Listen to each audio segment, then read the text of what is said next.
Hey, on this episode of Restoring Christine, we go over one last time rust repair. I cut out a section on the forward edge of the windshield, patched in a new piece. This video is intended to just be brief, straight to the point, touching on every bit of how we get this done. From the sheet metal, cutting it out, the welding machine, how to weld it in place, grinding it, priming it, everything from beginning to end. If you're interested in seeing how we got this done, stay tuned.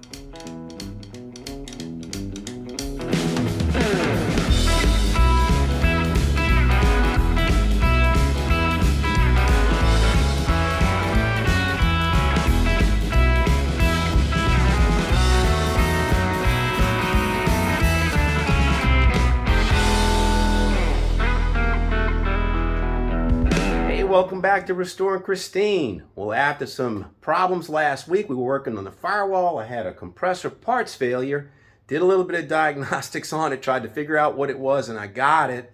It's a check valve on the top of the tank was corroded. Bought a $12 part to replace it from Grainger. About an hour's worth of labor because it was awkward and filmed the video. If you're interested in seeing that, put a link to it up here. But changed the $12 part, got my compressor back in order. We're back in business. So let's pick up where we left off. So my channel has got, I'm up to episode, I think 81, 82, something like that. And it's, for the longest time, was all in rust repair. And then I started doing body filler, and I did body filler because I was out of the rust repair business. So I thought. Well, last week when I was doing the firewall, I discovered that I got more rust on the brow of my windshield. You see the rust pitting in here. It's pitted, it's got holes here. So I'm pretty sure that this was rust coming from this side going that way. And a lot of when you're doing rust repair, you need to pay attention to which direction it's going, because if the rust was coming from the back side towards the front, what it would mean is what we see here is just the tip of the iceberg. It's gonna be more than that on the back side. But since this came from the window trim back, I'm pretty confident that if I cut out all this pitting, if I cut out these holes, that I've got it covered. So what I'm going to do is I am going to cut out a section of sheet metal from here to maybe here.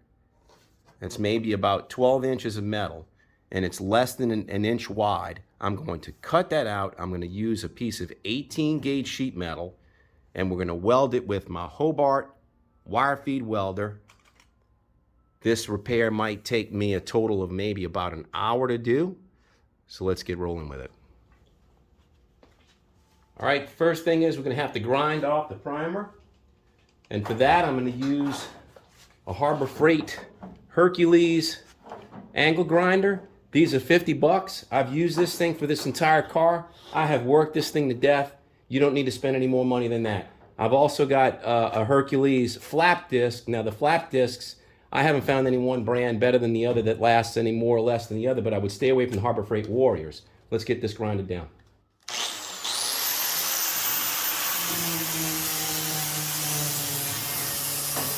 All right, now for this particular spot, every spot is different. So this is a very stiff area. It's very tight, it's compact. It's got a little bit of, it's got this curve or this bend here. It's got a bend there. There's a lot of meat here, a lot of metal I can get into.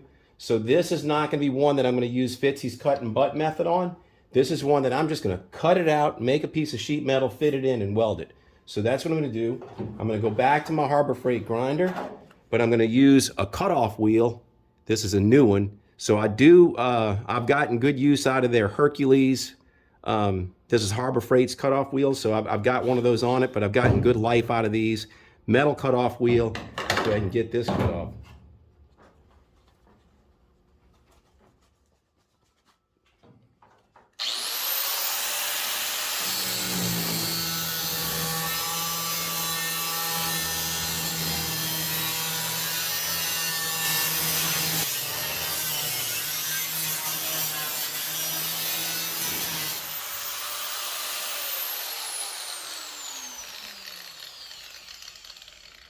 All right, you notice to make that cut, I didn't just dive into it and gouge and then move forward.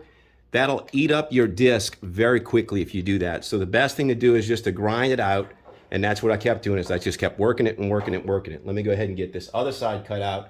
I'll get this piece cut off, and then we'll be done.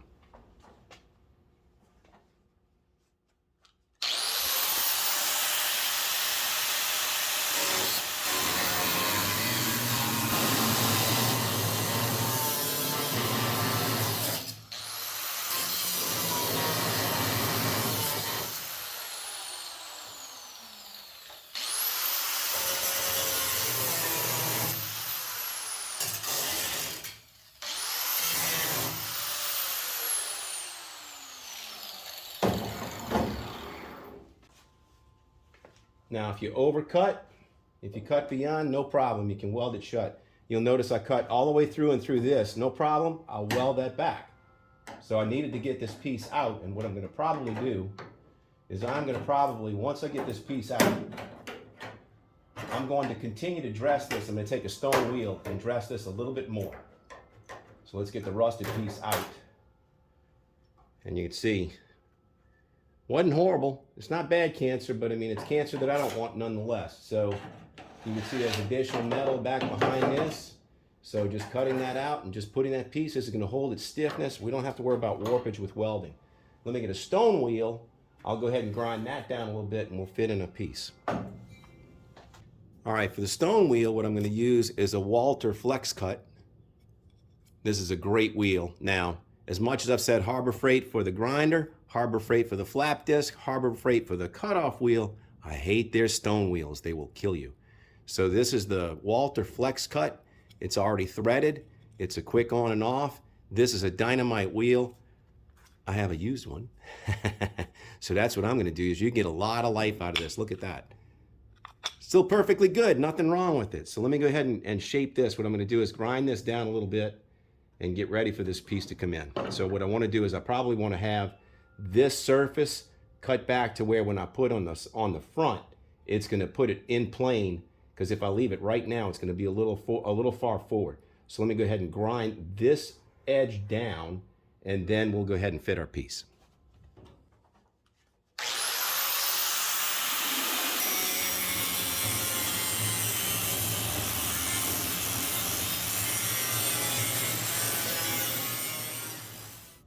All right, now that we got that smoothed out, let's go ahead and cut out a piece of sheet metal for that. For sheet metal, we're using 18 gauge. This is the equivalent gauge of what was originally on the cars back in the day. Modern cars have a higher yield strength steel. They're a lot thinner. It's like 20 or 22 gauge. It's thinner. So you don't want to, if you do go to a junkyard and you do salvage some scrap metal, don't get it off of a brand new car and expect it to match. So this is 18 gauge. This happens to be a drop from a patch panel that I had bought. This might be from a door skin, or this might be for the quarter panel skin. I'm not quite sure which, but it's an extra piece. And what I'm going to do is I'm going to go ahead and take the same thing. I'm going to take my grinder, flap disc, grind both sides of these, and get myself some clean metal. So let's do that.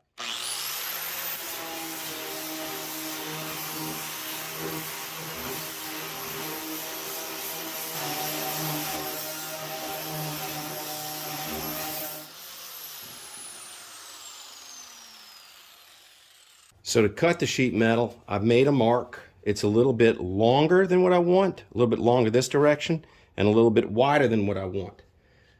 Because what I'm going to do is once I start tacking this to the car, I'm going to grind off this edge, and I'm going to make this edge the exact length of what that piece is telling me it needs to be, without having to be exact as I cut it out. So in order to cut it out, I am using, again, Harbor Freight Bauer sheet metal shear. I don't know if this is maybe a $40 tool, but this will save you. You can do it with a Weiss 10 snips, but this is a great little tool. I love it. I've used it a bunch in this project, and it's what I'm going to use to cut this.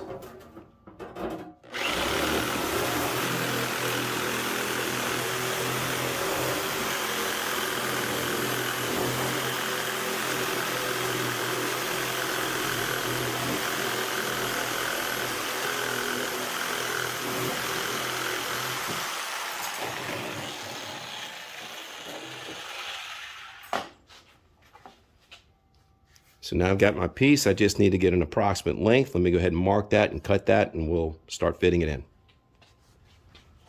All right, on the brow of the car, there's a little bit of a sweep, just a tiny bit. And when I put this piece up there, I've got about 1/8 of an inch gap here. So what I want to do is I want to take out a little bit of meat out of the center here. So I'm going to mark that with the Sharpie, take that flap disc, and I'm going to remove a little bit of material.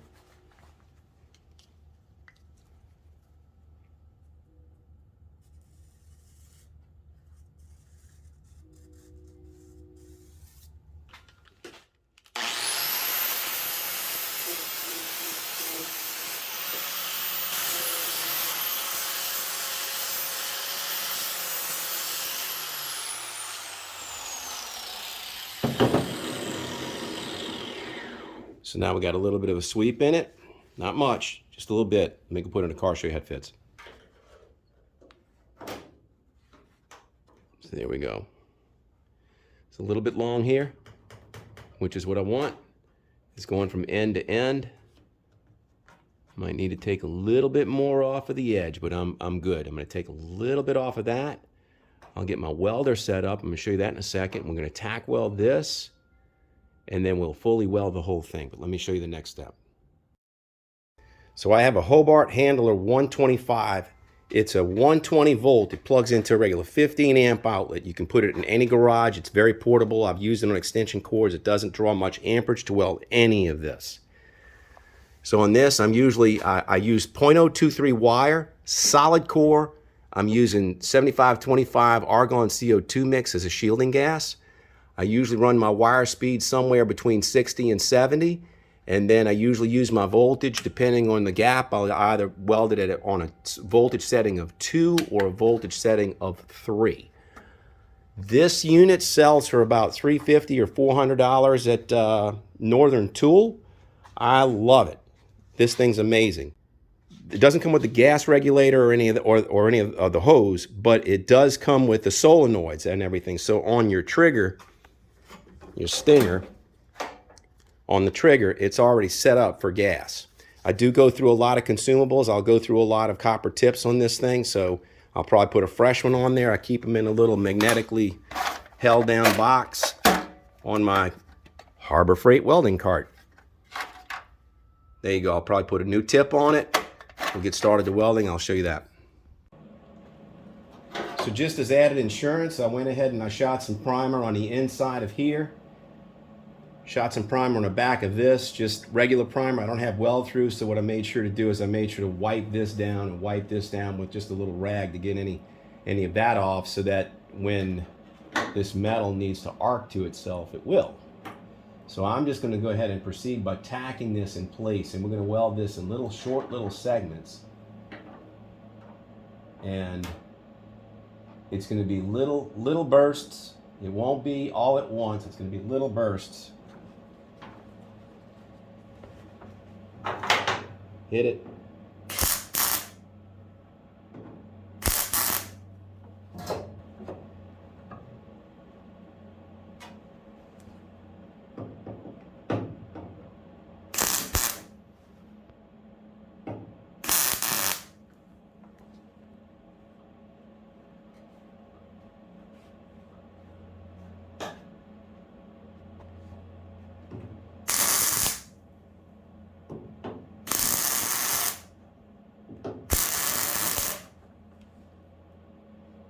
All right, now we're coming. So I get the bottom tacked. I continue tacking this, and then what I want to do is I'll grind this down after.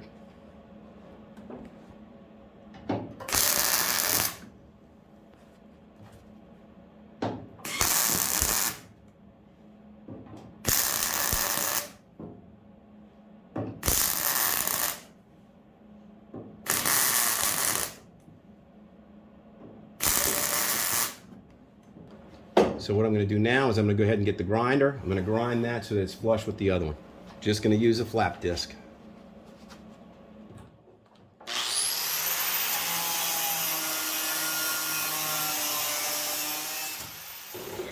Now sometimes it needs a little persuasion. There's a little bit of a gap here and here. So what I'm going to do is I'm going to use a screwdriver to pinch it, to hold it a little tighter, like that. I'm going to tack that.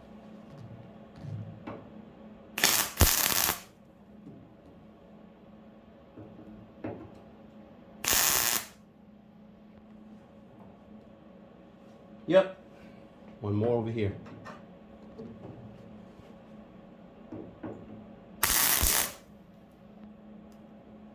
Got my screwdriver. All right, so now you can see how it's coming. It's fitted in. So let me go ahead. What I'm going to do, this takes forever. So what you do is you basically do those same little spot welds about the same speed, and you just keep spreading it out so that you're spreading out the heat. But this has plenty of stiffness, so there is almost zero chance of warping this. So I'm going to put it on time lapse. We'll quickly get this welded up and come back to you when we're done with that.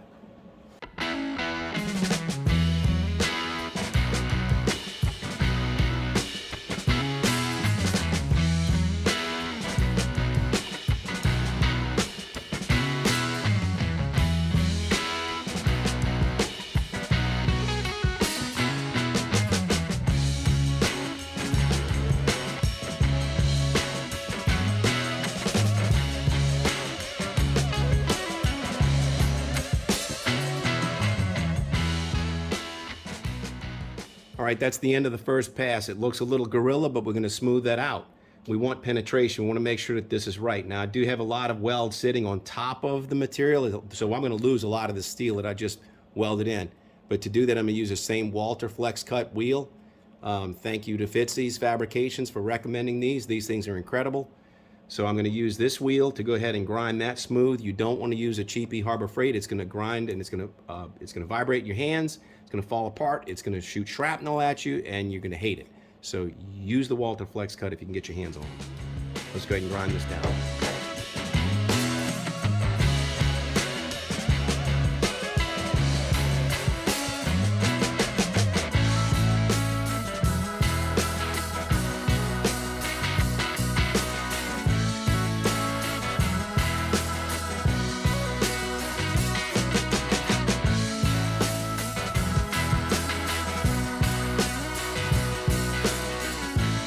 That's the first pass of the grinder. I can see some flaws in the welds, a couple little holes, one here, one here. So what I'm going to do is I'm going to hit it with the flap disc, because the flap disc will show it a little better. This will flex into it and start showing a little bit more.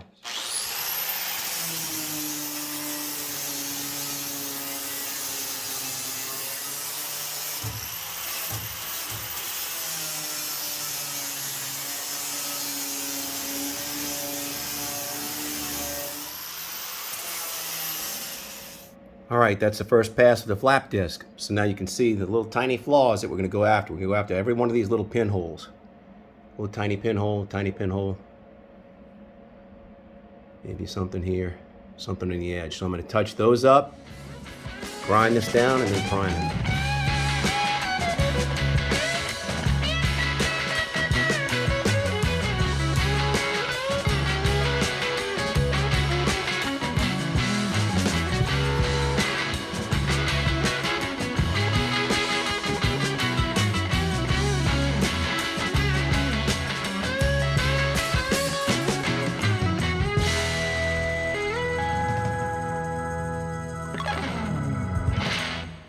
There it is, done. Came out great. Can't tell. We started with this. Cut that out, fabricated that piece in place. Total elapsed time, 2 hours. That's how long it took to do this. So that's going to do it for this episode. Short, sweet, to the point. Hopefully we'll find out once I edit it. But that was my intention, was to put together one last video on rust repair, touching on every little piece of what I do, what I've done on Christine, what's got us to this point. I have plenty of videos that show rust repair of specific spots. If you want to see how to repair the A-pillar, the C-pillar, the package tray, the quarter panel, the doors, the trunk lid. I've got a ton of videos out there that are all on metalworking, on rust repair. And I'll tell you what, most of that was learned on this car. So if I can do it, you can do it. Just have faith and confidence in yourself. If you like this video, please give it a thumbs up. And if you're enjoying the channel, I'd love a subscription. So that's going to do it for this week. Until I see you next time, please take care of yourself. Cheers.